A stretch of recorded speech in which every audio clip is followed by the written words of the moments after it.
எங்கள் அம்மா வந்து டெலிஃபோன்ஸில் ஒர்க் பண்ணியிருந்தாங்க. என் அம்மாவோட ஃப்ரெண்ட்ஸ்லாம் உங்கள் ஆத்துக்கார் வந்து மாட்டு பொண்ணெல்லாம் ரொம்ப கொடுமைப்படுத்துவாராமே அப்படின்னு என் ஒய்ஃப்ட்ட வந்து கேட்டிருக்காங்க. இனிஷியல் படத்தெல்லாம் பார்த்து நாங்களே அப்பா ரொம்ப கல்யாணம் பண்ணியிருக்கோம். ஓ அப்படியா?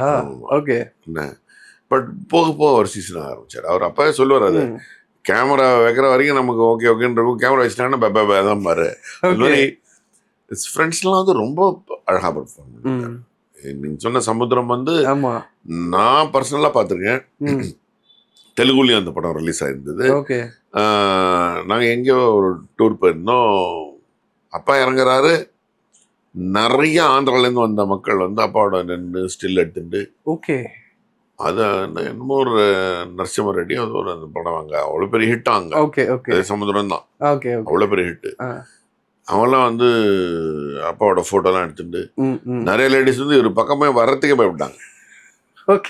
ஒரு வில்லன் கேரக்டர் பண்ணியிருக்காரு அப்படின்னு. அதே மாதிரி என் ஒய்ஃப் வந்து எங்கள் அம்மா வந்து டெலிஃபோன்ஸில் ஒர்க் பண்ணியிருந்தாங்க. என் அம்மாவோட ஃப்ரெண்ட்ஸ்லாம் உங்கள் ஆத்துக்கார் வந்து மாட்டு பொண்ணெல்லாம் ரொம்ப கொடுமைப்படுத்துவாராமே அப்படின்னு என் ஒய்ஃப்ட்ட வந்து கேட்டிருக்காங்க. படத்துல பார்த்துட்டு மாமனார் வந்து கொடுமைப்படுத்துவாங்களா அப்படின்ட்டு.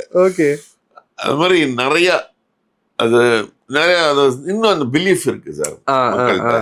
they think இப்போ நம்பியார் சார்னா நம்பியார் சார் நிஜமா முரடா இருப்பாருன்னு ஒரு நம்பிக்கை. அதே மாதிரி எம்ஜிஆர் சார் அங்க இருக்கும்போது நம்பியார் அப்படி சைட்ல வந்தாருன்னா அவன் வராம பாருன்னு கத்துவாங்களா அந்த மாதிரி. ஸோ இதெல்லாம் ஒரு நம்பிக்கை அதை வச்சு பாக்குறாங்க.